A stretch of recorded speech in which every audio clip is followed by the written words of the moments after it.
తెలంగాణ తొలి ముఖ్యమంత్రి, తెలంగాణ సాధకులు, స్వాప్నికులు, మరి గౌరవ కేసీఆర్ గారిని, హరీష్ రావు గారిని, కేటీఆర్ గారిని, వారితో పనిచేస్తున్న సీనియర్ నాయకులను జైలుకు పంపించాలనే ఒక భారీ కుట్ర తెలంగాణలో జరుగుతున్నది.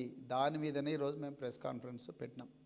ఎందుకంటే తెలంగాణ ప్రజలకు అటెన్షన్ డైవర్షన్లో సిద్ధహస్తుడైన రేవంత్ రెడ్డి అసలు సమస్య నుండి తెలంగాణ ప్రజల దృష్టి మరల్చడానికి రకరకాల ఇన్వెస్టిగేషన్లు, సిట్టులని ఏవో డ్రామాలు రోజు చేస్తూనే ఉన్నాడు. ఏవి నడవకపోతే తీవ్రమైన దుర్భాష బయట, అసెంబ్లీ లోపల, అసెంబ్లీ బయట, అసెంబ్లీ లోపల దుర్భాషలు ఆడుతున్న పరిస్థితి. ఈరోజు మరి కేసీఆర్ గారిని, కేటీఆర్ గారిని, హరీష్ రావు గారిని అక్రమ కేసుల్లో, వాళ్ళతో పనిచేసిన సీనియర్ నాయకులు అక్రమ కేసులో ఇరికించే ఒక భారీ కుట్ర ఈరోజు తెలంగాణలో జరుగుతున్నది. దాని మీదనే ఈరోజు మాట్లాడాలని ఈ ప్రెస్ కాన్ఫరెన్స్ పెట్టడం జరిగింది. మరి తెలంగాణ ప్రజలకు తెలవాలి. ఈయన ప్రభాకర్ రావు గారు, దయచేసి ఈయన చూడండి, ఎంతో గొప్ప సర్వీసు చేసిన అధికారి ఈయన. మరి టి ప్రభాకర్ రావు, ఈ ప్రభాకర్ రావు ఈరోజు A1 నిందితుడిగా చేసిన ఆయనకు వచ్చిన మెడల్స్ మామూలు మెడల్స్ కాదు. ఆయన ఈరోజు కేంద్ర హోంమంత్రి అమిత్ షా గారు ఆయనకు అత్యంత ఉత్తమ ఇంటెలిజెన్స్ అధికారిగా అమిత్ షా గారు ఈయనకు మెడల్ ఇచ్చిండ్రు. భారతదేశం యొక్క అధ్యక్షులు అంటే ప్రెసిడెంట్ ఆఫ్ ఇండియా ఈ ప్రభాకర్ రావు గారికి శౌర్య పథకం ఇచ్చిండు, పోలీస్ మెడల్ ఫర్ గ్యాలంటరీ. ఈ దేశంలో అలాంటి శౌర్య పథకం వచ్చిన వాళ్ళు ఒక 3,000 మంది, 3,000 నుంచి 4,000, 5,000 మంది మాత్రమే ఉంటారు ఈ దేశంలో. ఈ 75 సంవత్సరాల స్వాతంత్రం వచ్చిన చరిత్రలో అలాంటి వ్యక్తుల్లో ఒకడు మన ప్రభాకర్ రావు. అదేవిధంగా presidents police medal for distinguished service, అదేవిధంగా ఇండియన్ పోలీస్ మెడల్, అదేవిధంగా సేవా పథకం. అంటే ఆయన ఫోటోలోనే మీకు క్లియర్గా కనిపిస్తుంది. ఆయన చెస్ట్ మీద ఎన్ని మెడల్స్ ఉన్నాయో చూడండి. అలాంటి ప్రభాకర్ రావు ఈరోజు A1గా మార్చిండు రేవంత్ రెడ్డి ప్రభుత్వం. ఈ విషయం చెప్దామనుకున్నాం ఈరోజు తెలంగాణ ప్రజలకు. మరి ఆయన చేసిన పాపం ఏంది? చట్టబద్ధంగా డ్యూటీ చేయడమే ఆయన చేసిన పాపమా? ఇలా ఎంత ఘోరం అంటే, ఈ దేశంలో టెర్రరిస్టులను, వామపక్ష తీవ్రవాదులను కూడా 14 రోజుల పోలీసు కస్టడీలో ఎప్పుడు కూడా పెట్టరు.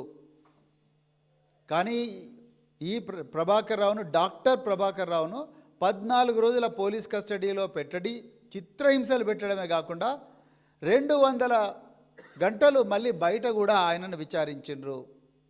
తెలంగాణ ప్రజలకు తెలవాల్సింది ఏంటంటే, ఈ ప్రభాకర్ రావు గారి మీద, మిగతా అధికారుల మీద మిగతా అధికారులు ఇంకా చాలామంది మీద కూడా విపరీతమైన ఒత్తిడి రేవంత్ రెడ్డి ప్రభుత్వం తీసుకొస్తున్నది. ఏమని? మీరు ఎట్లనే చేసి కేసీఆర్ గారి పేరు చెప్పండి. ఇప్పుడు వాళ్ళకి కావాల్సిందంత అదే. కేసీఆర్ గారి పేరు చెప్పండి, హరీష్ రావు గారి పేరు చెప్పండి, కేటీఆర్ గారి పేరు చెప్పండి, లేకపోతే వాళ్ళతో పనిచేసే సీనియర్ నాయకుల పేర్లు చెప్పండి, మిమ్మల్ని వదిలేస్తాం. వీళ్ళు అత్యంత కమిట్మెంట్తోని, నిజాయితీతోని, నిబద్ధతతోని ఈ దేశ రక్షణ కోసం ప్రాణాలు అడ్డుపెట్టి పోరాడితే వీళ్ళ మీద ఎంతో ఘోరమైన 3rd డిగ్రీ మానసిక టార్చర్ ప్రయోగిస్తున్నారు. వీళ్ళు నిజాలే చెప్తున్నారు. వీళ్ళు కేసీఆర్ గారి పేరు చెప్పడం లేదని, కేటీఆర్ గారి పేరు చెప్పడం లేదని, హరీష్ రావు గారి పేరు చెప్పడం లేదని ఇలా ఇంకొక ఘోరమైన డ్రామాకు రేవంత్ రెడ్డి ప్రభుత్వం తెరదీసింది. అది ఏంటయ్యా అంటే, సిట్టు 2024 మార్చి నెలలో ఒక ఏసీపీతో ఏర్పాటు చేసిండ్రు. ఆ ఏసీపీతో ఏర్పాటు చేసిన సిట్టులో ఏమీ తేలలేదు. ఇంకా మనకు తెలంగాణలో, మనకు తెలుగు రాష్ట్రాల్లో చాలా సీరియల్స్ ఉంటాయి. ఈ ట్యాపింగ్ వ్యవహారం అంతా కూడా సీరియల్స్ లాగా నడిపిస్తున్నాడు రేవంత్ రెడ్డి. కార్తీక దీపం, బ్రహ్మముడి, మరి మొగిలి రేకులు, మనసు మమత, చక్రవాకం, బిగ్ బాస్ షో, ఇక రాధమ్మ కూతురు, ఇట్లా రకరకాల సీరియల్స్ ఉన్నాయి కదా. ఇలాంటి సీరియల్స్ లాగానే ఈ ట్యాపింగ్ వ్యవహారం నడిపిస్తున్నారు. 2024లో మార్చి నెలలో దీన్ని రిజిస్టర్ చేసి, ఈ కేసును రిజిస్టర్ చేసి, దీని మీద సిట్ అనే ఒక సంస్థనేసి, దానికి ఏసీపీని హెడ్గా పెట్టి, ఆ ఏసీపీతోని 350 మంది విట్నెస్లను వాళ్ళను జూబ్లీహిల్స్ పోలీస్ స్టేషన్లో విచారించి, అందులో ఆ విట్నెస్లో నేను కూడా ఒకరిని, జూబ్లీహిల్స్ పోలీస్ స్టేషన్లో విచారించి వీళ్ళకు ఏమీ తెలవలేదు అని చెప్పి క్లియర్గా ఏమీ రాలేదని నిరాశకు గురైనరు పోలీస్ అధికారులు. ఇదంతా కాదని మళ్ళీ కొన్ని ఛానల్స్కు మీడియా లీకులు కూడా ముఖ్యమంత్రి కార్యాలయం ఇచ్చింది.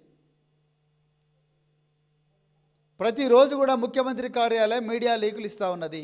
సో దీంట్లో ఏమీ తెలవలేదని చెప్పేసి ఇప్పుడు 4 సీనియర్ ఐపీఎస్ అధికారులను తీసుకొచ్చి సిట్లో కూర్చోబెట్టిండ్రు. మళ్ళీ ప్రభాకర్ రావును పోలీస్ కస్టడీకి, గౌరవ సుప్రీంకోర్టు దృష్టిలో ఉండే ఈ కేసులో ప్రభాకర్ రావు గారిని మళ్ళీ ఈ పోలీస్ కస్టడీకి 14 రోజులు తీసుకున్నారు. మిత్రులారా, ఈ దేశంలో ఏ పోలీస్ అధికారిని కూడా 14 రోజులు పోలీస్ కస్టడీలో పెట్టి విచారించుండరు.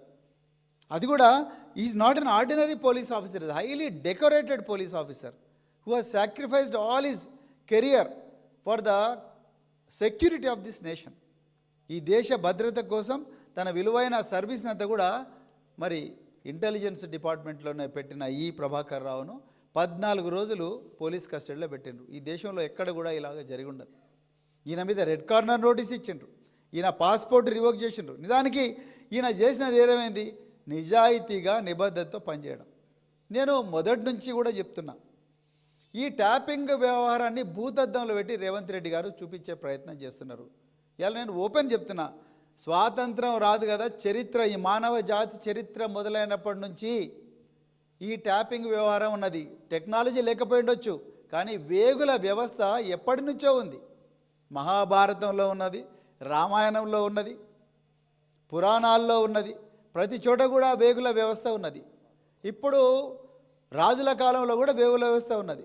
ఇప్పుడు ప్రజాస్వామ్యంలో భారతదేశానికి స్వాతంత్రం రాకముందే ఈ ఇండియన్ టెలిగ్రాఫ్ యాక్ట్ 1885 1885 సంవత్సరంలో ఇండియన్ టెలిగ్రాఫ్ యాక్ట్లోనే ఫోన్లు ఏ విధంగా ట్యాప్ చేయొచ్చు, ఎందుకు ట్యాప్ చేయాలనే దాని మీద చర్చ చేయబడ్డది. దాని మీద సెక్షన్లు పెట్టడం జరిగింది. ఇదేదో ట్యాపింగ్ కొత్తదైనట్టు రేవంత్ రెడ్డి గారు మాట్లాడుతున్నారు. ఇప్పుడు ఆయన క్యాబినెట్ మినిస్టర్ల ఫోన్లు ట్యాపులు చేయడం లేదా?